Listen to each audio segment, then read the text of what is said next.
बातें करते हम खेतों की और उसके रखवाली की। बाग बगीचा फल फूलों फसलों की हरियाली की।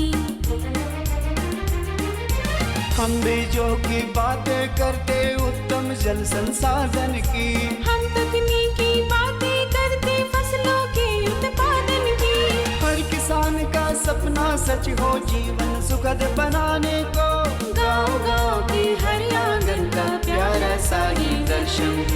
कृषि दर्शन कृषि दर्शन कृषि दर्शन कृषि दर्शन कृषि दर्शन कृषि दर्शन कृषि दर्शन कृषि दर्शन। नमस्कार, जोहार। कृषि दर्शन कार्यक्रम में आप सभी किसान भाई बहनों का स्वागत है। हमारे किसान भाई बहन बहुत ही मेहनती होते हैं, खेतों पर जी तोड़ मेहनत करते हैं, मेहनत करके फल सब्जियां और अनाज उपजाते हैं। अगर देखा जाए तो हमारे देश के अर्थव्यवस्था का पूरा भार हमारे किसान भाई बहनों के कंधों पर ही है।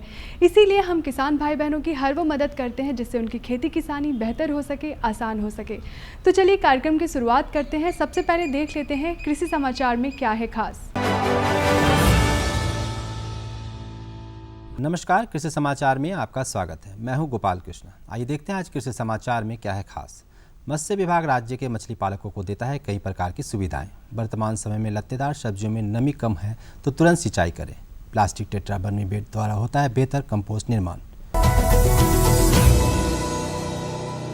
राज्य के मत्स्य विभाग द्वारा मत्स्य पालकों की सुविधा एवं विकास के लिए बहुत सारी योजनाएं चलाई जाती है, जिसके तहत मछली के बीज भी अब जिले में ही किसानों द्वारा विभाग की सहायता से तैयार की जा रही है।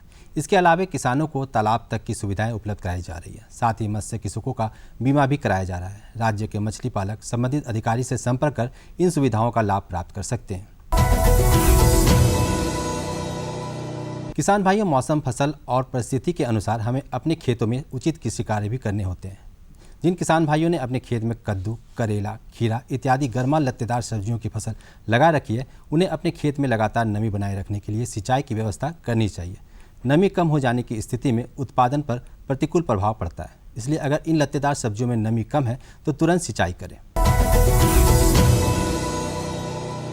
जो किसान भाई इस समय गर्मा मक्का लगाने के इच्छुक हैं, वे बेहतर उत्पादन के लिए इसके उन्नत प्रभेदों का चुनाव करें।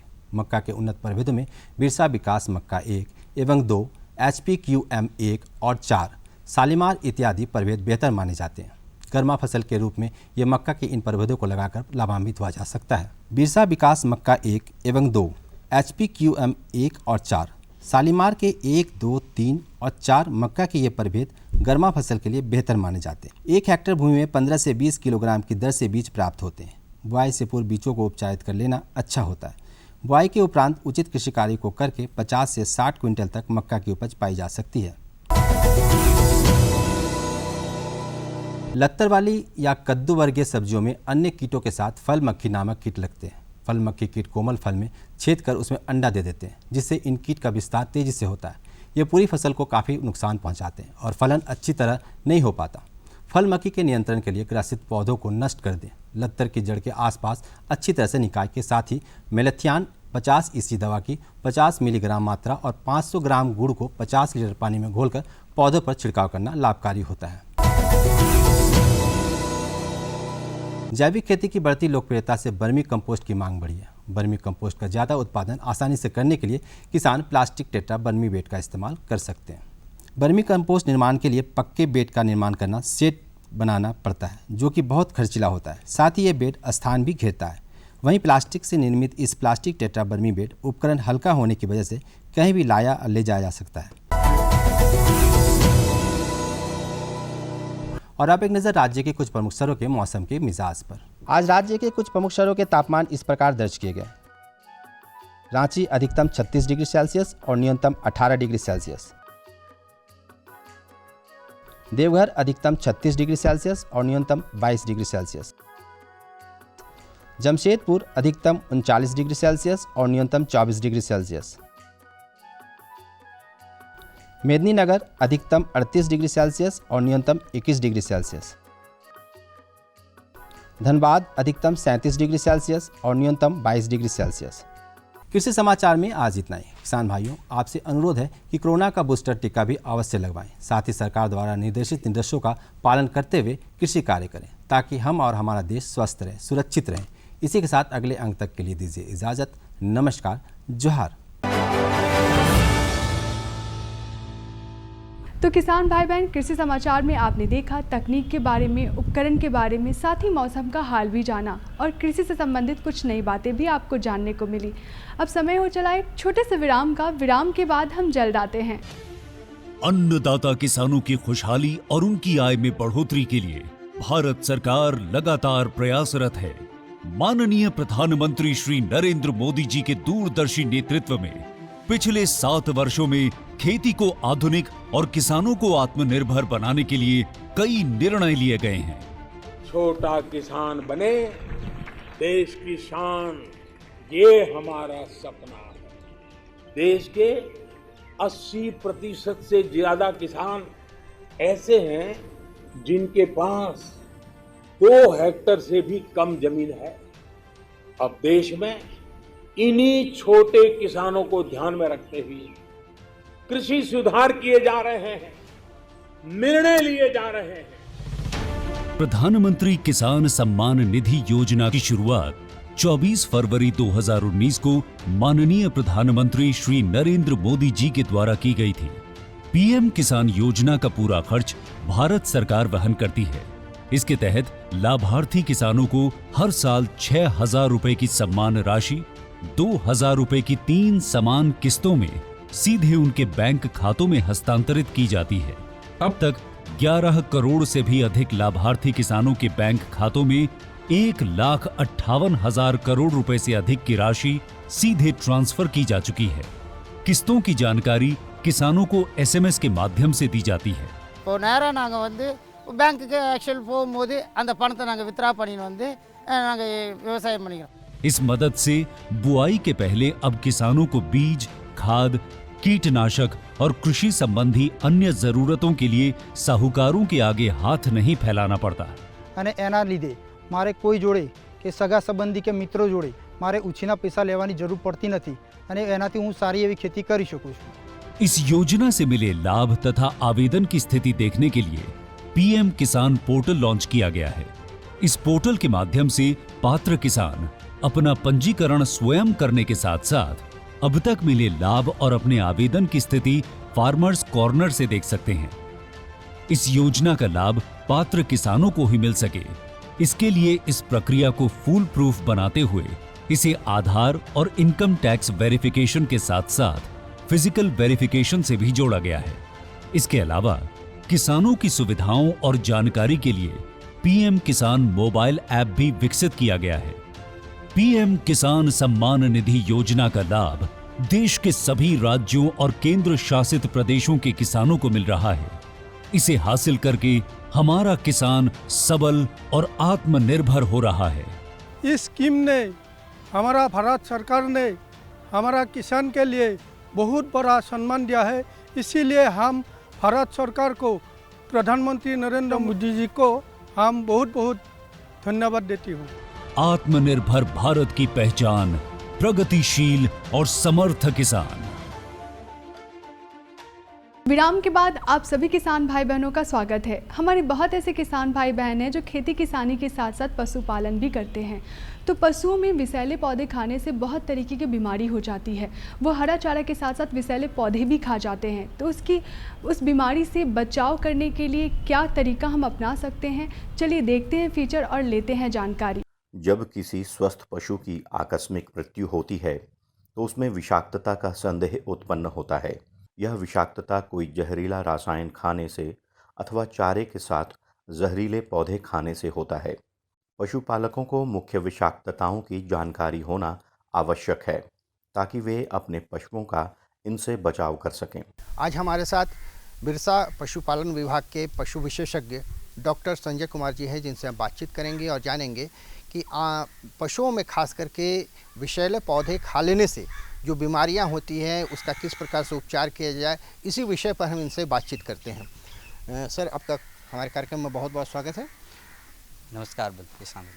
जैसा कि जो पशु जो हैं वो कई बार विषैले पौधे खा लेते हैं, जिसकी वजह से कई बार उन्हें बीमारियों का शिकार होना पड़ता है और उनका अगर सही से निदान ना हो जाए तो पशु मर भी जाते मर भी हैं। सकते हाँ। हैं जी। तो वैसी परिस्थिति में पहले तो ये सवाल उठता है कि कौन कौन से विषैले पौधे हैं जी। जिनको कि खाने से पशुओं में इस तरह से बीमारियां हो सकती हैं। जैसा कि सबसे पहले तो मैं किसान बंधुओं को बताना चाहूँगा कि जो टॉक्सिन जहर युक्त जो पौधे होते हैं और एक हमारे जो फॉरेज पौधे होते हैं, नॉर्मल पौधे होते हैं, दोनों में अंतर जो है वो डोज को लेकर है। कोई भी अगर ज़्यादा अच्छे प्लांट्स को भी हम ज़्यादा मात्रा में खा लेंगे तो वो जहरीला हो जाएगा, नुकसानदायक हो जाएगा।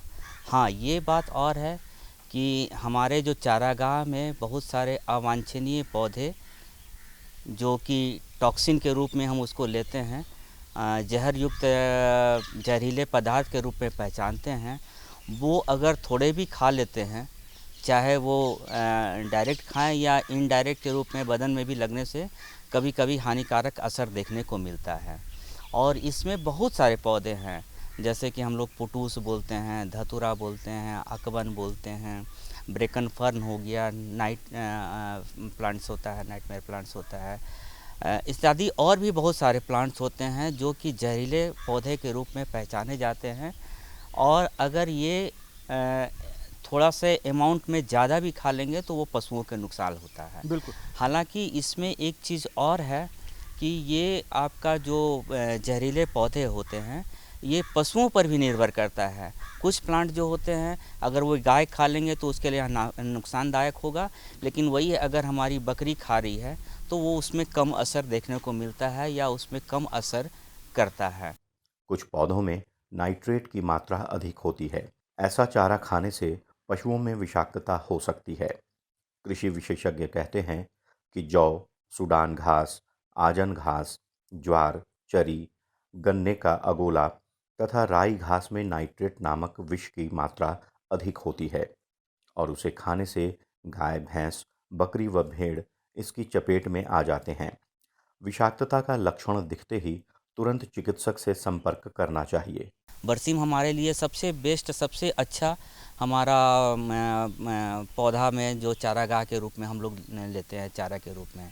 लेकिन अगर उसको भी काट करके अगर शुरुआत में ज़्यादा मात्रा में अचानक से खिला देंगे तो वो भी उसके लिए जहर की तरह काम करेगा, पेट फूल जाएगा और पेट फूल के तुरंत वो जानवर मर भी सकता है।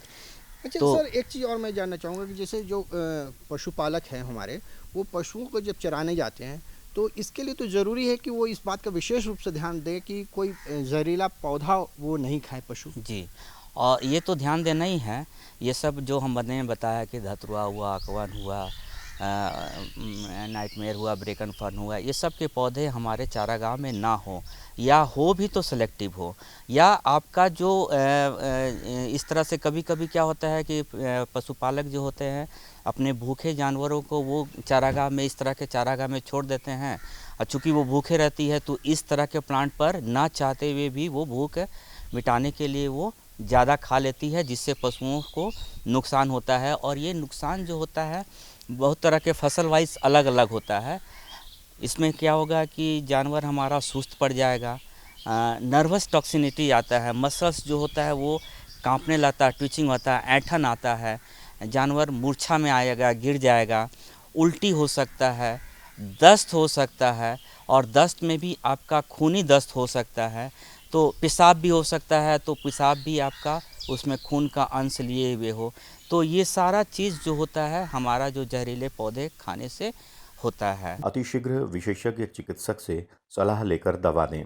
साथ ही क्या क्या सावधानियां बरती जानी चाहिए। घास व चरी को शाम के समय काटकर भिगो देना चाहिए, इससे एसिड का प्रभाव कम हो जाता है। संधिकाल में पशुओं को चरने के लिए नहीं छोड़ना चाहिए। सूख गए व पीले मुरझाए पौधों को चारे के रूप में उपयोग में नहीं लेना चाहिए। इसको अचानक से अगर हम चारागाह को बदल रहे हैं, हाँ, तो जिस जगह पर भेज रहे हैं वहाँ के पौधे को आप देख लें, निरीक्षण कर लें। दूसरा चीज़ है कि अगर उस चारागाह में इस तरह के टॉक्सिन प्लांट्स हैं तो उसके साथ साथ हमारे भरपूर मात्रा में नॉर्मल प्लांट्स का भी, फॉरेस्ट का भी उसमें व्यवस्था होना चाहिए, ताकि वो लिमिटेड अमाउंट में उसको कंज्यूम करे, खाना वो ग्रहण करे। तीसरा चीज़ है कि बदल बदल के चारागाह में हम लोग उसको ला जाते समय ध्यान दें। और जैसे कि हमने बताया कि एक हमारा ओट होता है ना, ज्वार भी होता है, sorghum जो होता है बोलते हैं। इसमें क्या होता है कि कभी कभी कि जो पुराना हो जाती है, 2-3 कटिंग करने के बाद जो चौथा कटिंग होती है, 5वां कटिंग होती है, वो पुरानी जो हो गई है उसमें भी नाइट्रेट की मात्रा, साइनाइड की मात्रा बढ़ जाती है। और उसको खाने से भी आप तो सोच रहे हैं कि हम इसको चारा खिला रहे हैं, लेकिन वो चारा के रूप में उसमें साइनाइड की मात्रा बढ़ गई है, तो जिसके चलते भी अचानक से साइनाइड के चलते अचानक से गिर के वो पशु अकाल मौत की ओर मर जाती है।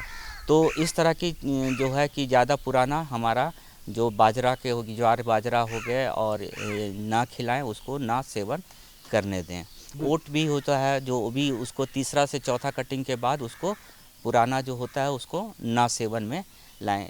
तो पशुपालक इस चीज़ का ध्यान रखेंगे तो ऐसा दिक्कतें नहीं आएगी। तो अभी आपने देखा किस तरह विषैले पौधे खाने से आप अपने पशुओं को बचा सकते हैं और उसका उपचार क्या है, इसकी भी जानकारी आपको मिली। तो चलिए कार्यक्रम में बढ़ते हैं आगे और आपको देते हैं अपनी दूसरी जानकारी। हमारी दूसरी जानकारी है नदी के किनारे खाली ज़मीन पर आप विभिन्न फसलों का उत्पादन कैसे कर सकते हैं। हमारे बहुत ऐसे किसान भाई बहन हैं जो नदियों में मछली पालन करते हैं और बतख पालन करते हैं, और उसके आसपास जो खाली ज़मीन होती है उसका यूज़ वो नहीं कर पाते हैं। तो आज हम उनको जानकारी देंगे कि नदी के किनारे खाली ज़मीन पर आप विभिन्न फसलों की खेती कैसे कर सकते हैं और कैसे लाभान्वित हो सकते हैं। किसान भाइयों, आज हम आ पहुँचे हैं ICAR पलांडू में। खाली जगहों में नदी के किनारे फसलों का उत्पादन कैसे करें, इसके लिए हमारे साथ कृषि विशेषज्ञ डॉक्टर विजय कुमार सिंह जी उपस्थित हैं। नदी के किनारे जो परती ज़मीन है उसमें अगर आप फसलों का उत्पादन लेना चाहते हैं, खेती करना चाहते हैं, तो मुख्य रूप से जो है मानसून के बाद, जब मानसून ख़त्म हो जाता है तब आप उसमें फसल ले सकते हैं। उसमें जब अक्टूबर महीना से लेके आप मई महीना जो है, इस बीच में जो है आप दो ले सकते हैं। एक क्या है कि आप जो है रबी का फसल ले सकते हैं जो अक्टूबर नवंबर में लगता है, और दूसरा क्या है कि फिर गर्मा फसल जो जायद फसल है उसको आप ले सकते हैं। तो अगर आप जो है रबी फसल लेना चाहते हैं तो उसके लिए जब मानसून ख़त्म हो जाता है, जब नदी का पानी जो है कम होने लगता है, तो जो खाली ज़मीन बचता है उसमें जो है आप जो है रबी का जो फसल है, जैसे तिलहनी में जो है आप जो है सरसों ले सकते हैं, राई का फसल ले सकते हैं, और उसके अलावा जो है आप गेहूं की भी खेती कर सकते हैं, चना की भी खेती कर सकते हैं। तो इस तरह जो है आप रबी का फसल ले सकते हैं। इसका एक बड़ा फ़ायदा क्या है कि यहाँ पे का ज़मीन जो है ना काफ़ी उपजाऊ हो जाता है, क्योंकि बार बार जो है पानी के साथ जो है उपजाऊ मिट्टी जो है इरोजन से आता है, उसके चलते वहाँ का मिट्टी काफ़ी उपजाऊ हो जाता है। तो इसमें अगर आप खेती करते हैं तो कम लागत में आप खेती कर सकते हैं। आपको उसमें जो है ज़्यादा पूंजी लगाने की आवश्यकता नहीं है, क्योंकि वहाँ का ज़मीन जो है काफ़ी जो है फर्टाइल रहता है, उपजाऊ रहता है, और उसमें जो है आपको उर्वरक वगैरह देने की ज़रूरत नहीं है। दूसरा चीज़ है कि यहाँ पे जो है ना खरपतवार का जो है कम होता है। इसलिए कम होता है कि जब बाढ़ का पानी आता है तो जितना भी खरपतवार रहता है वो गल जाता है और वो खाद में परिवर्तित हो जाता है। तो वहाँ जो है प्रचुर मात्रा में जो है पोषक तत्व मौजूद हो जाते हैं, तो उसमें जो है फसल का उत्पादन जो है काफ़ी अच्छा हो जाता है। लेकिन अगर हम खरीफ फसल की बात करें तो सर उस समय में कौन कौन सा फसल हम लगाते हैं? खरीफ का फसल जो आप लेंगे तो उसमें जो है आप मुख्य रूप से जो है आप टमाटर भी ले सकते हैं, आप बैंगन भी ले सकते हैं।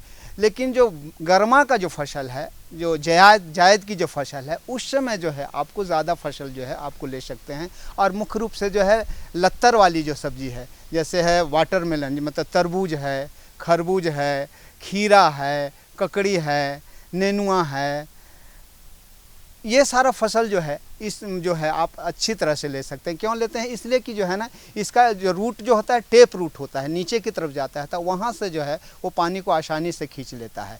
और इस पद्धति में अगर आप करते हैं तो सबसे बड़ा फ़ायदा क्या होता है कि इरिगेशन सिंचाई के लिए जो है ईजी सिंचाई की सुविधा उपलब्ध हो जाता है, आप आसानी से सिंचाई कर सकते हैं। और इसमें लगाने का दो पद्धति है। अगर आप गर्मा जो है का फसल जो लगा रहे हैं, तरबूज खरबूज है ये लगा रहे हैं, पम्पकिन लगा रहे हैं, मतलब कोहड़ा लगा रहे हैं, लौकी लगा रहे हैं, खीरा लगा रहे हैं, तो उसके लिए जो है दो तरीका है। एक है कि गड्ढा खोद के और उसमें जो है बीज की बुआई करें। गड्ढा खोदने का क्या तरीका होगा, करीबन जो है 50 सेंटीमीटर जो है गहरा, 50 सेंटीमीटर चौड़ा जो है गड्ढा खोदें और उसमें 2 से 3 बीज लगाएं। बीज जब भी किसान लगाएं तो बीज को उपचारित करके लगाएं। और 3 से 4 बीज लगाएं ताकि जो है उसमें जर्मिनेशन हो पाए। अगर 3 से 4 हो जाता है तो एक पीट्स में, एक गड्ढा में करीबन जो है 2 ही पौधा को रखना है, बाकी पौधा को आप उसको निकाल देना है। और अगर ट्रेंच के माध्यम से करता है, गड्ढा खोद के अगर लगाना चाहते हैं तो उसमें भी जो है 50 सेंटीमीटर जो है आप ट्रेंच गड्ढा खोद दीजिए और उस गड्ढा में जो है आप जो है बीज की बुआई कीजिए। और इसमें जब फसल जब लगाते हैं तो खीरा और नेनुआ का जो है फसल जो है पौधा से पौधा का दूरी जो है आप 50 सेंटीमीटर रखें और पंक्ति से कतार में लगाना है, रो में लगाना है। वैज्ञानिक पद्धति से अगर आप लगाते हैं तो रो में लगाएं तो ज़्यादा बढ़िया होगा उसमें आपको सिंचाई करने में। तो रो से रो की दूरी जो है आप जो है 2 मीटर रखें। लेकिन अगर वही आप जो तरबूज लगा रहे हैं, आप लौकी लगा रहे हैं, आप जो पंपकिन लगा रहे हैं, कोहड़ा लगा रहे हैं, तो उसमें जो है पौधा से मतलब लाइन से लाइन की दूरी जो है वो 3 मीटर रखना चाहिए, क्योंकि उसमें जो है पौध का बढ़वार जो है काफ़ी ज़्यादा होता है, ज़्यादा दूरी लेता है। तो उसके लिए जो है आप जो है 3 मीटर का दूरी रो से रो रखें। और पौध से पौध का दूरी भी जो है आप जो है 50 सेंटीमीटर की जगह 1 मीटर रखें, ताकि उसका जो है पौध का बढ़वार काफ़ी तेज़ी से चारों तरफ होता है। तो इस तरह जो है अगर आप जो है नदी के किनारे जो है खाली ज़मीन में जो है आप 2 फसल ले सकते हैं। एक जो है रबी का फसल ले सकते हैं और दूसरा जो है गर्मा का जो है लत्तीदार सब्जियों का फसल आप किसान भाइयों ले सकते हैं। इस पद्धति से अगर आप खेती करते हैं तो पहला फ़ायदा क्या हो जाता है कि इसमें लागत कम लगता है। इसका जो मिट्टी जो है उपजाऊ होने के चलते आपको उर्वरक देने की ज़रूरत नहीं होता है, तो लेस फर्टिलाइज़र के में जो है आप इसका फसल आप ले सकते हैं। दूसरा चीज़ है कि इसमें जो है फसल जो है आघात होता है और इसका उत्पादन काफ़ी अच्छा हो जाता है, क्योंकि वहाँ का मिट्टी उपजाऊ होने के चलते जो है फसल का उत्पादन अच्छा होता है। और कॉस्ट ऑफ कल्टीवेशन मतलब आप फसल जो उगाते हैं उसमें जो पूंजी लगता है वो बहुत कम ही लगता है। एक तरह से कहिए कि आप नेचुरल फार्मिंग कह सकते हैं, ऑर्गेनिक फार्मिंग कह सकते हैं। अगर इसमें अगर आप खाद देने की अगर आवश्यकता ऑर्गेनिक में अगर चाहते हैं तो सड़ी हुई गोबर की खाद जो है जब पिट्स में जो है डाल रहे हैं, बीज की बुआई कर रहे हैं, वहाँ जो है करीबन जो है 1-1 किलो जैसा जो है आप जो है सड़ी हुई गोबर की खाद अगर आप डालते हैं तो वो फ़ायदा। ये पद्धति ये जो है मार्जिनल फार्मर जो है, जो कम जिसकी आय कम है, जो गरीब किसान है, जो लैंडलेस किसान है, वो किसान के लिए वरदान है, क्योंकि इसमें जो है उनको जो है फ्री में जो है ज़मीन मिल जाता है और उसमें जो है अपना उत्पादन करके जो है अपना फसल उगा के जो है वो बेच सकते हैं। इसमें नेट प्रॉफिट बहुत अच्छा आता है, पर एरिया यूनिट जो है इसमें उत्पादन जो है काफ़ी अच्छा प्रॉफिट होता है।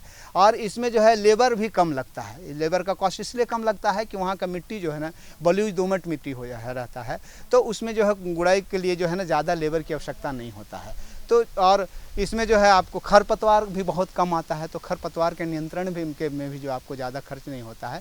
तो लो कॉस्ट में जो है यहाँ पे आप अच्छा फसल ले सकते हैं, अच्छा उत्पादन ले सकते हैं और आत्मनिर्भर किसान बन सकते हैं और वो कर सकते हैं। और उसके लिए खेत की तैयारी और सब कैसे करना है? किसान भाई जब आप गर्मा रबी का फसल जब लगाते हैं तो उसमें 2 तरीका है। रबी का जब फसल लगाते हैं तो उसमें पानी जैसे ही नीचे की तरफ से जाता है, नदी की तरफ जाता है, तो वहाँ पे जो मॉइस्चर रहता है उसी मॉइस्चर में जो है ना आप जैसे ये मसूर लगाते हैं तो मसूर को छींट देते हैं, या सरसों है तो सरसों को छींट देते हैं, राई है तो राई को छींट देते हैं, तो उसी से फसल का उत्पादन हो जाता है। अगर आप थोड़ा सा वो करना चाहेंगे तो हल्की जुताई करके, थोड़ा सा अगर आप मॉडिफाई करना चाहेंगे तो हल्की जुताई करके और उसमें जो है आप फ्लोरम विधि से जो है आप उसको जो लगा सकते हैं। तो किसान भाई बहन, आज की हमारी दोनों जानकारियाँ आपको कैसी लगी? आशा करते हैं आज की हमारी दोनों जानकारियाँ आपको काफ़ी अच्छी लगी होंगी। अगर आपके पास भी कोई जानकारी है हमें देने के लिए या हमसे कोई जानकारी लेनी है तो आप हमें संपर्क कर सकते हैं। हमारा पता है कृषि दर्शन, कृषि प्रकोष्ठ, द्वारा केंद्र निदेशक, दूरदर्शन केंद्र, रातू रोड, रांची। हमारा पिन संख्या है 834001। और जाते जाते एक और बहुत ज़रूरी बात, अभी समय चल रहा है कोरोना काल का, तो कोरोना काल के इस समय में आप 2 गज की दूरी, मास्क है ज़रूरी, इस बात को ना भूलें और कोविड का टीका ज़रूर लें। इसी के साथ हमें दीजिए इजाज़त। नमस्कार, जोहार। हम बीजों की बातें करते उत्तम जल संसाधन की, हम तकनीकी बातें करते फसलों के उत्पादन की। हर किसान का सपना सच हो जीवन सुखद बनाने को, गाँव गाँव के हर आंगन का प्यारा सा ये दर्शन। कृषि दर्शन कृषि दर्शन कृषि दर्शन कृषि दर्शन कृषि दर्शन कृषि दर्शन कृषि दर्शन कृषि दर्शन